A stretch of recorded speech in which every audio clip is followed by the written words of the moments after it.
With their final away game of the season, the Hawks are projected to fly back to Iowa City with a win under their belt, but they can never be too sure after what happened against their other Big Ten opponents such as Michigan State and UCLA.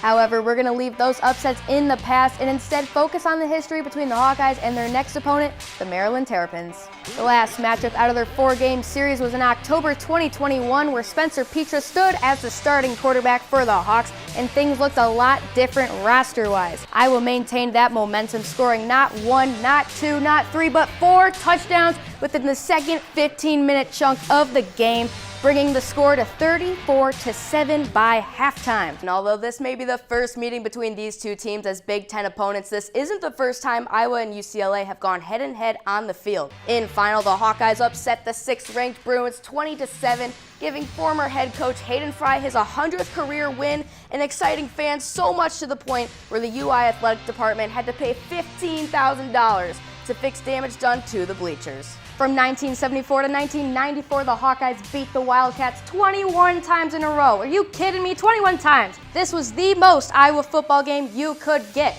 Eventually, in the third quarter, the Hawks landed in the end zone to take the lead 7-0 up until Northwestern battled back later in the fourth, tying the game with a touchdown of their own.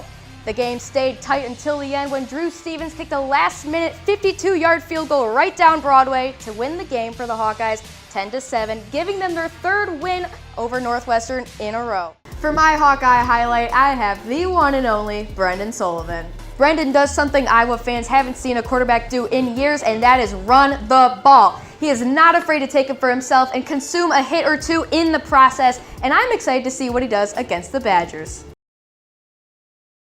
Although the concourse of Carver Hawkeye Arena is currently empty, just a few hours ago, I was fighting for my life trying to get through those doors right there. Against the Iowa State Cyclones, Hawkeye fans flooded the seats of Carver Hawkeye Arena despite the loss of former phenomenal athletes. And although a new era of Iowa women's basketball is underway, the fans stay consistent and aren't looking to go anywhere anytime soon. From Carver Hawkeye Arena, Elise Gan, DI TV Sports. Kinnick Stadium is known for its surreal atmosphere, and now that magic can be recreated in the new video game College Football 25. Now, that magic is being experienced both in Kinnick and on the screens. And although the Hawkeyes are currently on their bye week, they will still continue to compete in College Football 25. From Kinnick Stadium, Elise Gan, DI TV Sports. And despite a slow first half, the Hawkeyes hit the gas in the second and made the last 20 minutes of the game a nail-biter. The Hawkeyes stay undefeated, moving to 4-0, and they hope to continue that streak against the Rider Broncs on Tuesday.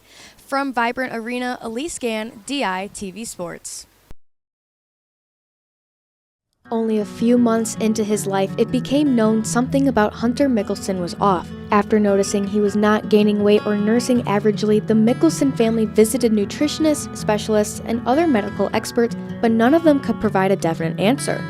Eventually, they were led to the University of Iowa Stead Family Children's Hospital, where Hunter was diagnosed with an extremely rare condition that only affects 1 in 2.3 million people. The condition's called nephrogenic diabetes insipidus. And even though the word diabetes is in there, it's not like the diabetes that we would be familiar with. His brain is healthy and his kidneys are healthy, but the signaling between the two is not healthy. So his brain doesn't tell his kidneys what it's supposed to do. Immediately after the diagnosis, the medical staff at Stead helped develop an ongoing treatment plan for Hunter to get his health to where it needed to be. Hunter received a blood transfusion, a central line to his heart, and a gastrostomy tube for nutrition. To this day, Hunter still follows his nutrition plan with the help of his 3 brothers, his mom, and his dad while living his everyday life. I would say he's a normal, 9-year-old goofball, likes to, goof around with his brothers and his friends and plays sports. With his love of sports comes his love for Hawkeye football, making him being a kid captain extra special. Hunter's energy and contagious happiness is endless, and he is more than ready to spread it under the lights on Saturday. From the University of Iowa, Elise Gan, DI TV Sports.